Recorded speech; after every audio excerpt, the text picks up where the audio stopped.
If you are a regional or division president at a home builder, please listen to this, because I believe there are solutions out there that could change the way that you look at this market.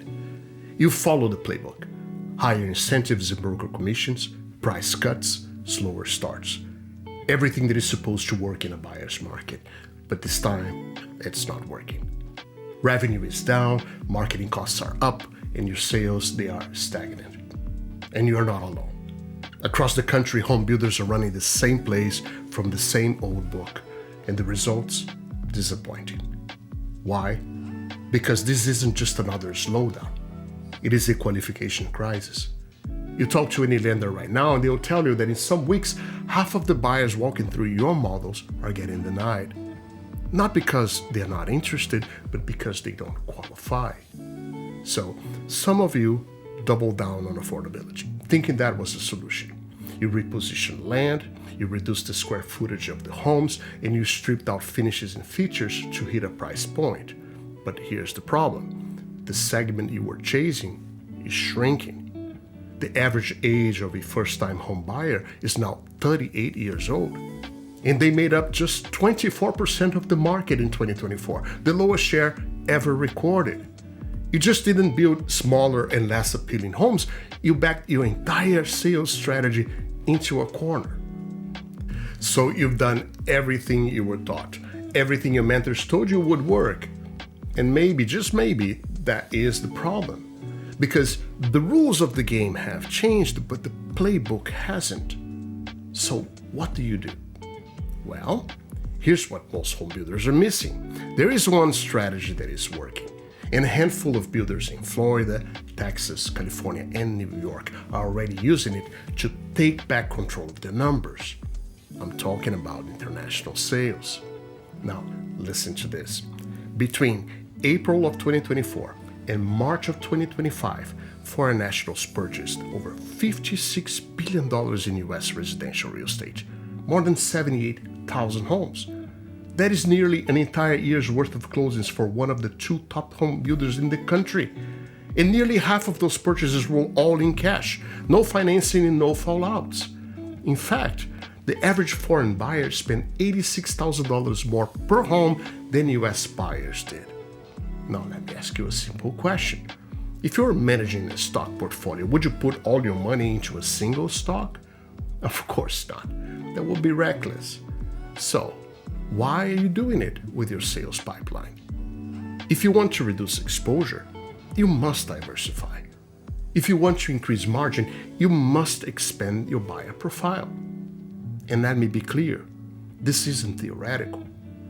I spent over a decade leading one of the most successful international sales programs in the US, closing between 1,000 and 1,400 international home sales per year, generating up to $500 million in annual revenue for one of the largest home builders in the country. This is real. Right now, divisions across multiple states are selling hundreds of homes a year to international buyers, while others are missing the opportunity entirely, relying on the hope that the market will simply bounce back. You might be asking yourself, why haven't I heard about this before? Well, because your competitors are not going to hand you the keys to their best kept secret, the one that is giving them a clear edge on their markets. In fact, for some Florida divisions, international sales account for up to half of their annual closings. And right now, you need every strategic advantage you can get. International business isn't just an edge, it is a whole new pipeline. Let me give you an example. After the Great Recession, South Florida was hit hard, but it didn't stay down for too long. Foreign capital played a major role in its recovery, with international buyers accounting for more than 60% of the condo sales in Miami between 2009 and 2013. Entire towers got built thanks to buyers from Brazil, Venezuela, Argentina, Canada, and Europe, and that wasn't luck, that was strategy. And it's not just history, it is happening again. According to the Miami Association of Realtors, international buyers accounted for 49% of all new construction units sold in South Florida this year. And if you're not tapping into that demand, your competitors are. And they are not going to tell you how they are doing it. And here's what most people miss. Real estate cycles are not global. Just because we are entering the buyer's market here doesn't mean it is the same in São Paulo, Bogotá, Toronto, or Madrid. Right now, this very moment, there are thousands of foreign buyers actively looking at US real estate. And the question is, are you talking to them? Do they even know your product exists?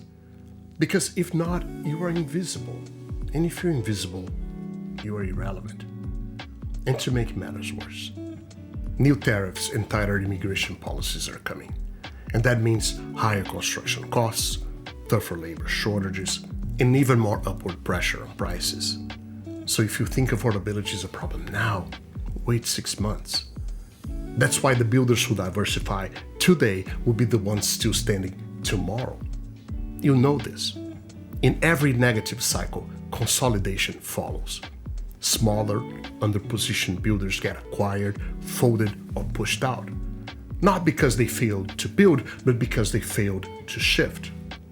If just a few hundred incremental international sales a year could stabilize your division, protect your margins, and bring momentum back into your pipeline, then have the courage to explore unfamiliar territory, one that is already delivering results for your competitors. And if you're ready to build an international sales program for your company, let's talk.